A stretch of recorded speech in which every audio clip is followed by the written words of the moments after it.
de la derecha. Comenzamos.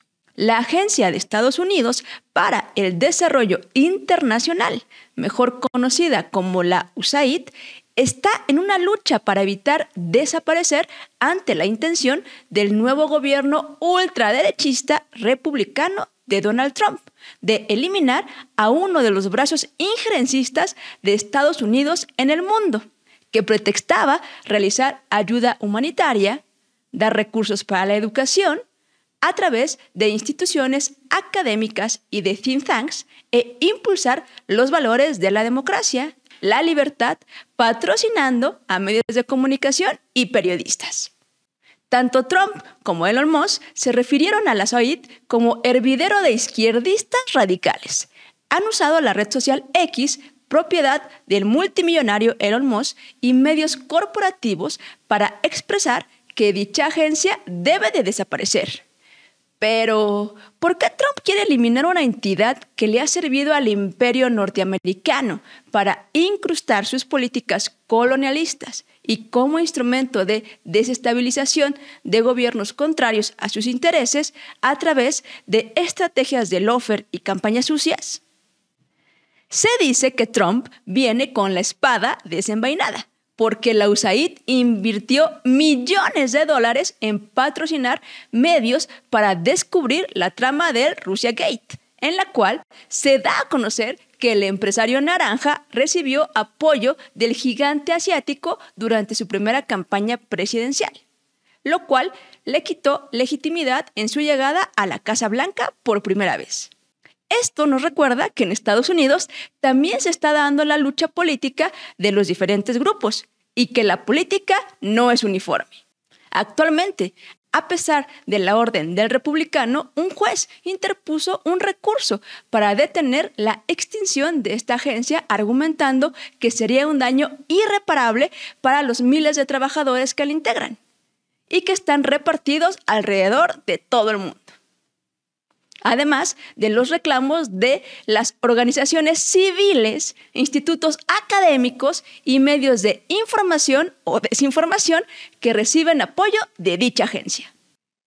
En México, la USAID financiaba Mexicanos contra la Corrupción y la Impunidad de Claudio X González, flamante patrón del PRIAN-RD, con 96 millones de dólares del 2021 al 2024. A Mexicanos Evalúa, dirigida por María Amparo Casar, quien también participaba en Mexicanos contra la Corrupción y que recordaremos por el acto de corrupción por recibir una pensión millonaria en Pemex con 3.1 millones de dólares. Al Instituto Mexicano de la Competitividad, Data Cívica y Cómo Vamos la Paz, con un monto de 80 millones de dólares. En su momento, el expresidente Andrés Manuel López Obrador denunció al gobierno de Estados Unidos el financiamiento a organizaciones que golpeaban al gobierno. Esta acción era un claro acto de injerencismo por parte del país del norte en contra de la soberanía mexicana. Hay que decir que dichas organizaciones decían desempeñarse en el ámbito del periodismo independiente. Sin embargo, se sabe que participaron en estrategias mediáticas de propaganda a favor de la candidata del PRIAN, Xóchitl Gálvez, durante las elecciones presidenciales. Esto se suma a la constante campaña de bots y trolls en redes sociales, que en el proceso electoral del 2024 tuvo un pico significativo de dinero gastado para contratar estas granjas que venían de Argentina y de países de Oriente Medio. Así lo registró Julián Macías en su cuenta de X, antes Twitter. Ante ello, las preguntas necesarias eran: si Claudio X González Jr. se presentaba como un activista ciudadano sin participación partidaria, ¿por qué organizó a los partidos de derecha en México para competir en su coalición? Si es independiente, ¿por qué recibió fondos de Estados Unidos? ¿Qué garantiza que el dinero que proviene del país del norte no haya llegado en apoyo a una candidata a través de estos personajes que es que políticos? Vemos el caso del proceso electoral de Ecuador, en donde Daniel Noboa, actual presidente y candidato, ha gastado millones de dólares en propaganda, en espacios de medios corporativos, en pago a artistas e influencers y granjas de bots de origen turco para imponer una narrativa triunfal y enmascarar un gobierno nefasto. Sin embargo, a pesar del gasto oneroso, el fin de semana pasado, Luisa González, candidata del movimiento Revolución Ciudadana, y el hijo del empresario más rico de Ecuador quedaron en empate técnico, lo cual fuerza a una segunda vuelta. La misma estrategia mediática que la derecha mexicana llevó a cabo en su momento para las elecciones mexicanas, la está tratando de implementar Noboa, quien además recientemente demostró su lealtad incondicional a su amo y señor Donald Trump, al imponerle la maravillosa cantidad del 27% de aranceles a los productos mexicanos. El Junior quedó en ridículo. Primero porque la relación comercial entre México y Ecuador es menor y porque cuando salió con el anuncio arancelario tratando de imitar a Donald Trump, la presidenta Claudia Sheinbaum ya había tenido un acuerdo con el magnate naranja. Como vemos, estas campañas de mentiras, odio y tergiversación de información están inscritas en un manual que implementan las derechas en todo el continente. Lo interesante es saber de dónde salen los financiamientos y quiénes son los que están detrás de las acciones políticas que emprende el conservadurismo.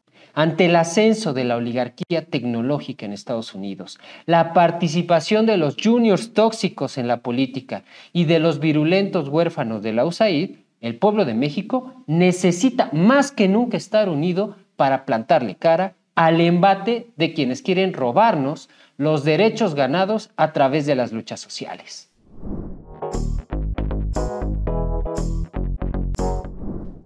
Bueno, amigos, amigas, vamos a esta sección que son las patrañas de la semana, en donde recuperamos las cosas más ridículas que la derecha mexicana acostumbra a decir. Y vamos a comenzar con un consentido de esta sección, que es... El consentido de Edgar. ¿Quién es tu consentido? Claro. Pedro Ferriz, vamos con este video. Pues ya tenemos la información que se ausentó el día de la boda de su hijo Gonzalo, que aparentemente todo indica que sí hubo una reunión el pasado 13 de enero en Palacio Nacional en la que el presidente López Obrador hizo una consulta con su gente y después de eso llegaron a la conclusión de que sí valdría la pena el que se fuera del país y esta versión de que pudiera estar en Cuba pudiera ser real, aunque no tenemos forma de comprobarlo por el momento, pero de que el hombre está en paranoia, está en paranoia. Y una cosa más, caros amigos, muchos de los empresarios allegados, cercanísimos a López Obrador, ya se están deslindando de él porque ya se dan cuenta de que sobre él viene una persecución política de los Estados Unidos. Bueno, amigos, ya vimos este primer video de el tío de Edgar y a mí me gustaría solamente decir, es una cosa normal esta fijación que tienen con el presidente. ¿Ustedes piensan que es normal que tengan esta fijación la derecha con el presidente? A mí siempre me sorprende cómo la derecha y sobre todo este pseudoperiodista tiene la... ¿cuál será la palabra? La audacia de algunos hombres, la audacia de los hombres de decir, no puedo confirmarles nada, pero yo siento, yo creo, yo imagino, yo deseo que estuviera en Cuba. Y nos lo hacen pasar como una nota, que eso es lo grave, ¿no? Porque estamos viendo a estos periodistas en estos espacios que son espacios de noticias, sus espacios de opinión, en donde sus opiniones, sus deseos, sus fobias nos las presentan como si fueran noticias, que eso es lo grave. Aquí él podrá tener las mejores intenciones o las peores, pero nunca se hace en estos medios de la derecha esta diferenciación entre esta es mi opinión, este es mi deseo y esta es la información. Mario, ¿qué piensas de esto? Bueno, fíjate que estaba pensando en la militancia, que vamos a las manifestaciones, marchas, concentraciones en apoyo a la Cuarta Transformación y que lo hacemos de mutuo propio y que siempre hay una palabra de generosidad para el expresidente Andrés Manuel López Obrador, ¿no? Siempre hay como esa palabra de te extrañamos, presidente, cabecita de algodón. Pero me parece que esta derecha pareciera que extraña mucho más al presidente o al expresidente Andrés Manuel López Obrador, de lo que pudiéramos extrañarlo nosotras y nosotros. Era su línea argumental durante muchos años. Imagínense que de repente a Willy el Coyote le quiten al Correcaminos y de repente se quede solo. Ese coyote ya no tiene ese leitmotiv para vivir. Y eso es lo que pasa con la derecha, precisamente en este sentido, cuando hablan del presidente Andrés Manuel López Obrador. Extrañan al presidente porque les daba línea argumental 20 años, 20, 30 años, desde la caravana por la democracia en aquellos ayeres, por el desafuero después, por la defensa del petróleo. Se les quitó toda esa línea argumental. A mí me parece que es parte de ese síndrome de abstinencia que ya tiene la derecha. Y pues sus fuentes, ¿cuáles son? Pues la de los deseos. Sí, fíjate, yo retomo algo muy importante que menciona Dani, que es preocupante justamente esta forma en cómo se está promoviendo hacer periodismo, ¿no? A la que nos tienen acostumbrados estos medios de la derecha, donde justamente, dice Pedro, no hay datos, no estoy seguro de que esto esté pasando, pero es mi forma de pensar, ¿no? Creo que desde ahí tiene que partir un análisis donde pues volvemos a lo mismo, ¿no? Estos medios que lo hacemos este análisis en el instituto, donde pues hay intereses que se están representando detrás de estos discursos, pues justamente no se basan en un periodismo especializado, en un periodismo de datos, de cifras. Tal vez habría que quitarles la palabra periodismo, ¿no? De Sí. este tipo de opiniones que vierten. Claro, sí, pues como dice Dani, pseudoperiodistas, ¿no? Este intento de periodistas, tienes toda la razón. Entonces creo que sí es importante mencionar eso y que bueno, sabemos que mencionar o traer en la agenda el tema de Andrés Manuel, pues les generaba rating, les generaba ciertos comentarios, pero que creo que ya es un discurso muy desgastado y pues que ya se les acabó. Pero bueno, vamos a pasar a ver justamente este siguiente video de también un programa que siempre traemos a colación aquí en Las Patrañas de la Derecha, que es Atypical. Adelante. O capricho de no invitar a la ministra presidenta para que quede claro que estamos enojados con la corte de Norma Piña porque hace un año no se paró ante su majestad López Obrador o porque durante algún tiempo la corte estuvo enmendando la plana jurídica constitucional del desaseo que fue el gobierno de Andrés Manuel López en temas de construcción de leyes y de decisiones jurídicas. No solamente es eso. A mí me indigna la invisibilización a una mujer, porque quizá le costó más trabajo a Norma Piña llegar a la presidencia de la Corte que lo que le costó a la señora Claudia Sheinbaum ser presidenta de la... Producto y resultado de toda una trayectoria y de un esfuerzo. Y no de una imposición como es el caso. ¿Llegamos todas o no llegamos todas? Porque también la señora Norma Piña llegó y resulta que la señora presidenta ya no le gustó que otra mujer esté en la fotografía que refleja el esfuerzo de muchas mujeres para romper los obstáculos y los techos de cristal. Olvidémonos por un momento que por sí es algo grave. El insulto a la división de poderes. ¿Sí? Indignémonos por la ofensa a una mujer. A una mujer que está ahí porque entró al Poder Judicial como secretaria y llegó a ser la presidenta del poder, de ese Poder Judicial. Con las ventajas, con las virtudes y los defectos de cualquier persona. Pero es la primer mujer presidenta en la Corte. Y esa imagen que a muchas niñas jóvenes les dice mucho, esa imagen de una mujer presidiendo el otro poder, el poder de enfrente, esa imagen la borró por capricho Claudia Sheinbaum. ¿Es cierto? Por capricho. De mujer a mujer. De mujer a mujer. Es un agravio. Una ofensa de mujer a mujer. A las mujeres.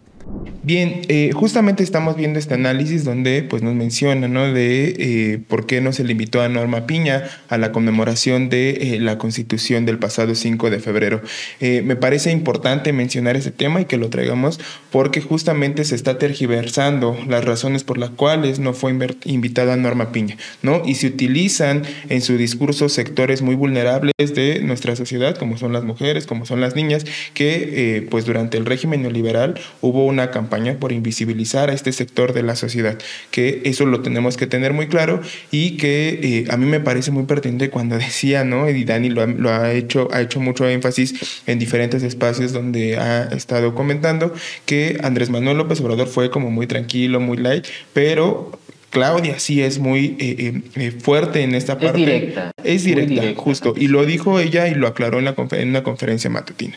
Digo, ¿cómo vamos a invitar a una persona que justamente se ha dedicado a manipular y a atacar este proyecto de transformación que tiene en el centro al pueblo de México, ¿no? Toda esta forma de hacer política desde que ha impulsado la ministra presidenta, pues ha estado en contra de la política de la Cuarta Transformación desde hace varios años. Entonces, Claudia lo dice muy bien en la conferencia, las razones por las cuales no fue invitada. No sé qué pienses tú, Dani. A mí me parece muy grave porque normalmente son así en la derecha, ¿no? Tergiversan la información, cosas de la realidad, insisto, con sus deseos. A mí me parece que cuando hablan de que atacan directamente a la presidenta de misoginia, no le quiere dar el mismo reflector que ella tenía, pero cuando lo hacen, ellos atacan a la presidenta al poner con un valor menor el que haya llegado a la presidencia, porque siguen con este discurso de que llegó porque era una empleada de Andrés Manuel, así lo dicen, ¿no? Entonces, eso queda muy claro, este feminismo blanco en el que cree la derecha, ¿no? Ellos hablan del famosísimo techo de cristal que le encanta a la derecha y al feminismo blanco, impulsar la idea del techo de cristal, y desde un feminismo anticapitalista, un feminismo de izquierda, sabemos que el techo de cristal no es eso, porque siempre ponemos la metáfora de sí, pero la mujer que rompe el techo de cristal, pues hay otras mujeres que te están recogiendo los vidrios de ese techo de cristal. Entonces, aquí hablamos realmente de ¿por qué no fue invitada la ministra Norma Piña? Porque la ministra Norma Piña se ha pasado por el arco del triunfo a la Constitución. Esa es la realidad. No tiene nada que ver con que sea hombre o mujer o en el género que ella se represente e identifique.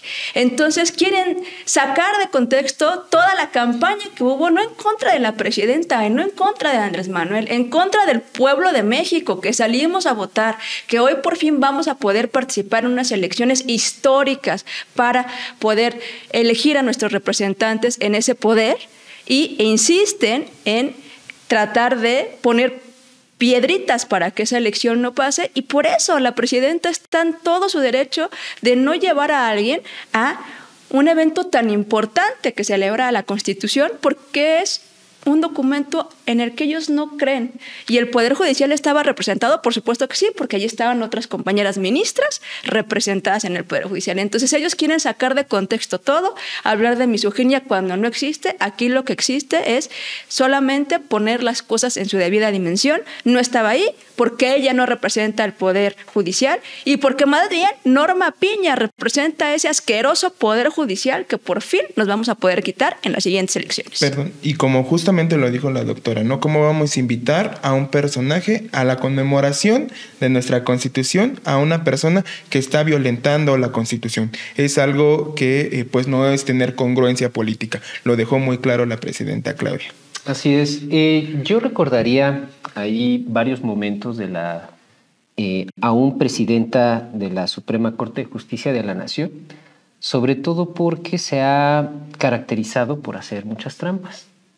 Es una presidenta que trata de mover la ley a contentillo, a sus gustos, y yo me permitiré recordar dos momentos específicos en donde se demuestra todo el talante tramposo que ella ejemplifica junto con otros ministros y ministras de la Suprema Corte que hicieron esas trampas. El primero fue con este proyecto de antirreforma que propuso creo que es González Carrancá, no me acuerdo el apellido en particular del ministro, ustedes disculpen, pero este ministro propone un proyecto, y el proyecto iba a ser votado entre los ministros, entre 11 ministros.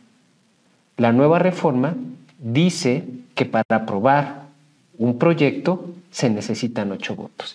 Y Norma Piña lo que hizo es tratar de jalar lo que decía la reforma que trataban de impugnar para que fueran 8 votos y que se pudiera echar atrás la reforma al Poder Judicial.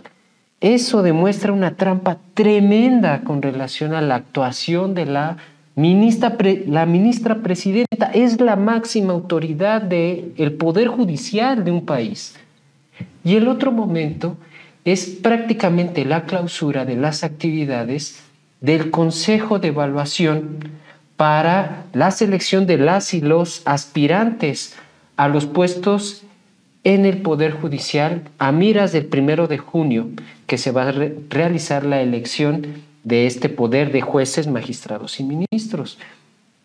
Y se propone a través de un juez que además está participando este amparo y que lo propone la misma organización de magistrados a la que pertenece. Claro. Todo esto engloba lo que son las trampas y lo que es la derrota de este grupo político y lo que es la falta a la Constitución. Por eso la presidenta Claudia Sheinbaum no invitó a Norma Piña a conmemorar los 108 años de aniversario de esta Constitución de 1917. Y bueno, vamos a ver este otro video de Ciro Gómez Leiva en su espacio, por supuesto, hace una crítica a lo que es la estrategia migratoria implementada entre México y Estados Unidos. Vamos a ver esto. Era en las garitas, no creo, ¿no? No tendría que inhibirse en los laboratorios, no tenía que inhibirse deteniendo en el centro del país o en el Pacífico, los lugares donde se están produciendo, o en los puertos mexicanos. ¿Qué van a hacer? ¿Van a estar revisando cajuelas de coches? Más bien creo que van a inhibir a los migrantes. ¿Durante cuánto tiempo? ¿Cuánto tiempo van a estar estos 10,000 efectivos? El tiempo que diga Trump. Se van a quedar a perpetuidad. México va a aceptar pagar el impuesto de tener 10,000, cuando menos 10,000 refuerzos en la frontera. Como sea, la prensa mexicana, bueno, y desde ayer nosotros temprano, nosotros a las 7 lo hicimos, transmitiendo la salida aquí del campo militar número 1 de un convoy con no sé cuántas camionetas, nos dijo Maru Rojas. Imágenes. Esta es la imagen al día, ¿cuánto lleva Donald Trump? A los 15 días de Donald Trump. Bueno, pues ahí está lo que dice Ciro Gómez Leiva, que tiene que ver con el hecho de estos 10,000 elementos que van a estar ahí apostados en la frontera para impedir el paso de lo que es el tráfico de fentanilo, y evidentemente va a haber una coordinación con el gobierno de Estados Unidos en ese sentido. A mí me llama la atención cómo la derecha mexicana habla específicamente de las estrategias que se están implementando ahora y cuál es el accionar o cuál fue el accionar de otros gobiernos en otros sexenios, cuando eran totalmente entreguistas estos sexenios del PRI y del PAN, y lo podemos constatar con los tratados de libre comercio que se efectuaron o que intentaron efectuar, por ejemplo, en la etapa de la realización del TEMEC que le tocó a Enrique Peña Nieto. Y ahora la prensa de derecha se queja de estas estrategias que tiene que ver con inhibir el paso de fentanilo en la frontera, que es un problema que tiene Estados Unidos y que la presidenta Claudia Sheinbaum le ha dicho directamente a Donald Trump que pues es un problema que dentro de esa sociedad se ha originado no por los cárteles mexicanos, sino por la forma de hacer el capitalismo con las farmacéuticas. Y en ese sentido me parece que la presidenta Claudia pues está en un terreno de abonar a ayudar a Estados Unidos en ese sentido para evitar el tráfico de fentanilo y pues evidentemente para detener lo que es el tráfico de armas en México, que perpetúa la guerra, bueno, no la guerra, sino el conflicto entre los cárteles y la violencia que precisamente viene de este tráfico, de este trasiego de droga. No sé qué opinen. Edgar. Pero, amigo, yo creo que antes de pasar con la opinión de Edgar, porque es un poquito el mismo tema, vamos a sumarle de una vez el video de Ricardo Anaya, que sigue en este asunto de qué vamos a hacer con estos años de Trump. Entonces, para cerrar como este tema, que es el mismo, veamos también este agorero del desastre. Adelante. A no echar las campanas al vuelo y a entender la seriedad del asunto. Y ahí viene nuestra preocupación. Esto es como un huracán que se desvió. Nada más que lo que hay que entender es que esto van a ser 4 años de temporada de huracanes. Tener a Donald Trump de presidente de Estados Unidos va a implicar 4 años de temporada de huracanes. Y los de Morena, en lugar de preparar al país para los huracanes, pues están ahí en la playa jugando a las bolitas de la tómbola, despedazando el Estado de Derecho en México, adueñándose del Poder Judicial, insisten en su absurda reforma al Poder Judicial. ¿Qué más están haciendo? Están tratando de sacar adelante una reforma al Infonavit que literalmente confisca los ahorros de los trabajadores. En lugar de preparar al país, traen también una reforma eléctrica que limita la participación de los privados en generación de electricidad. Cuando vean la encuesta de la Asociación Nacional de Parques Industriales, la razón por la que no hay inversión es por la falta de electricidad y lo más grave, no quieren abierta y expresamente renunciar a la política de abrazos no balazos. Lo que deberían estar haciendo es preparar al país para esta temporada de huracanes. Listo, ahora sí, Edgar, ya con este contexto también de Riquín Canallín, ¿qué dices? Sí, pues justo creo que es importante hacer un recuento muy rápido de cómo justamente con los diferentes decretos que fue firmados por Donald Trump, muchos líderes de opinión, periodistas, referentes de la derecha en nuestro país, pues aplaudieron, ¿no?, esta política que está promoviendo Donald Trump, básicamente una política donde pues el objetivo era muy claro: ingerir dentro de nuestro país, que pudieran violentar nuestra soberanía, nuestra independencia, y que a partir de este diálogo que ha tenido la doctora, la presidenta Claudia Sheinbaum con Donald Trump, pues se han llegado a estos acuerdos, ¿no?, donde pues justamente se ha puesto un alto y se ha hecho una defensa de la soberanía nacional, y que justamente estos periodistas, estos referentes de la política, pues siguen tergiversando el discurso, ¿no?, siguen tergiversando,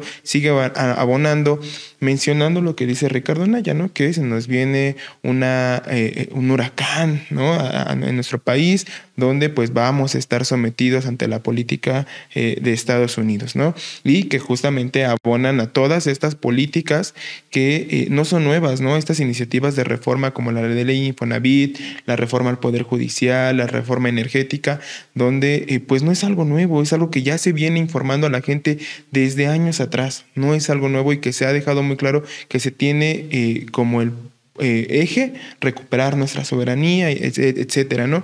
Y que ellos siguen tergiversando el discurso porque nuevamente ven afectados sus intereses. Eso es lo que realmente les preocupa a ellos, ¿no? Se están viendo afectados sus intereses y están dándose cuenta que la aprobación de la presidenta Claudia Sheinbaum y de la Cuarta Transformación sigue incrementando. ¿Por qué? Porque justamente esa es la política. Cuando la gente se siente respaldada, cuando la gente se ve beneficiada, pues evidentemente va a respaldar a este gobierno, ¿no? Entonces yo veo que ya no tienen salida, siguen buscando la forma en cómo atacar, y son discursos ya agotados y que nos dejan muy claro, lo dice Ricardo Anaya, ¿no?, que ellos lo que quieren es la inversión extranjera, ellos lo que quieren es que los extranjeros vengan a invertir, eso es lo que ellos están buscando. Entonces no sé qué pienses tú, Dani. Pues mira, yo abonaría en los dos temas, ¿no? El primero es Ciro peca de ingenuo porque intenta comparar el que estén los 10,000 efectivos de la Guardia Nacional con lo que puede hacer que se implementara el 25% de aranceles. No es para nada un gasto, ¿no?, pensándolo en dinero, como a ellos les gusta pensar, no es para nada algo que se podrá comparar. Entonces, todo lo critican, ¿no? Si la doctora hubiera dicho que no, hubieran criticado que ella no haya querido dar algo a cambio de este mes en donde se están hablando de las cosas que van a pasar. Y en el caso de Ricardo Anaya, yo lo comprendo, está enojado porque pues su partido político es el creador del cártel inmobiliario, no solamente en la Ciudad de México, en todo el país. Por eso, evidentemente, ellos seguramente, no tengo pruebas, pero tampoco dudas, de que ahora que se vio todo el fraude que hubo en las casas del Infonavit, en donde se vendió una casa 4 o 5 veces, pues ellos estaban involucrados también en eso. Entonces, por eso les salta ahora la reforma que va a evitar que eso pase. Y por eso también ellos les encanta hablar de la insaculación y de la tómbola, porque no quieren hablar de lo que realmente es importante, que estamos viviendo, insisto, otra vez un momento histórico en donde el pueblo, que es el verdadero soberano, va a tener el privilegio de por primera vez votar por nuestros jueces, nuestros ministros, nuestros magistrados, y ya no van a ser los compañeros, los amigos, los compas que estaban ahí, que defendían los intereses de esta clase política que durante años se dedicó a robar en este país. Entonces, por eso me parece que está en todo su derecho de estar enojado. Por supuesto que está enojado porque los intereses no solamente del PAN, sino de toda la oligarquía política de este país, de la vieja política, se han visto afectados con el avance y la profundización de la Cuarta Transformación, que busca quitar los privilegios, que nos lleva a un espacio de derechos para todos, pero sobre todo que los pone, dirían los compañeros, ¿no?, fuera máscaras. Nos estamos dando cuenta que en cada negocio, que en cada reducto de poder estaban ahí sacando ventaja, Mario. Así es. Bueno, pues ese es el tema con relación a Ciro Gómez Leiva. Bien, sí, y ahora pasando justamente con esta última cápsula de esta sección, pues vamos a ver también cómo es que algunos referentes de la política de la derecha, como Alito Moreno, nos tratan de explicar cómo es el proceso electoral en Ecuador y pues justamente, ¿no?, su sabiduría expresa que dejan de ver o lo evidencian. Adelante con el siguiente video. Esta es la boleta presidencial y aquí está la participación del presidente y del vicepresidente y cómo están ordenados en las mesas receptoras de votos. Muy bien.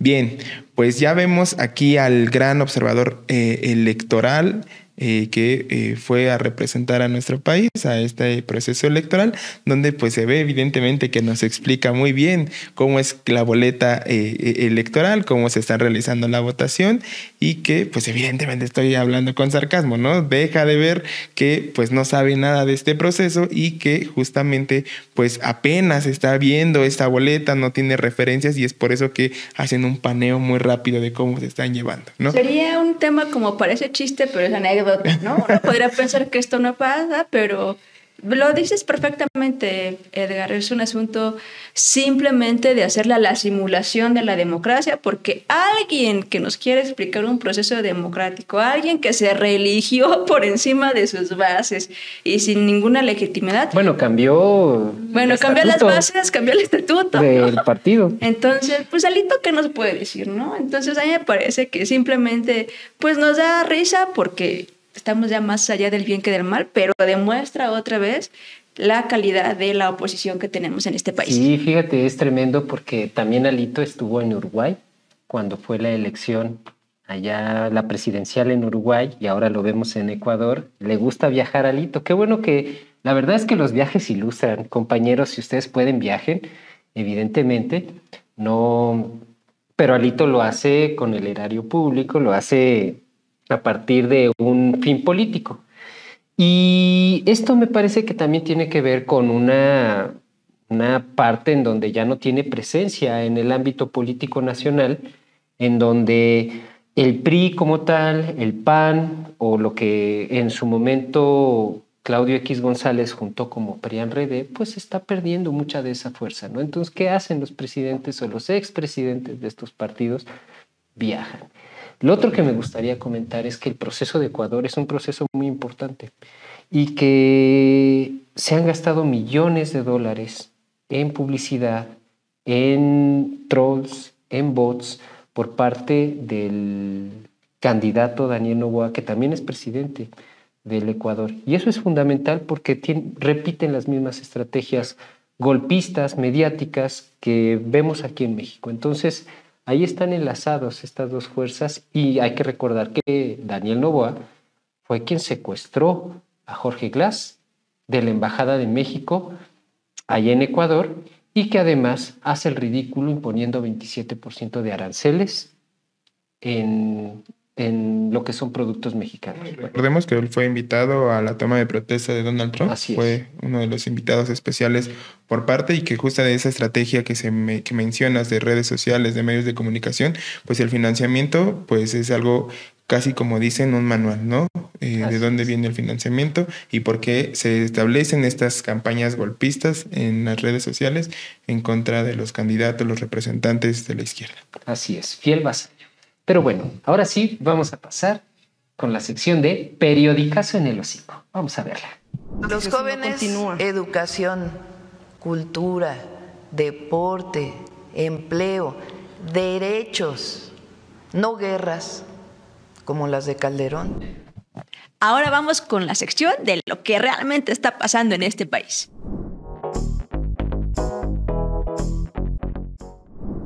En la Cuarta Transformación se lucha por construir una auténtica democracia y erradicar cualquier acto de corrupción. Se defiende la soberanía, la independencia y la dignidad del pueblo de México.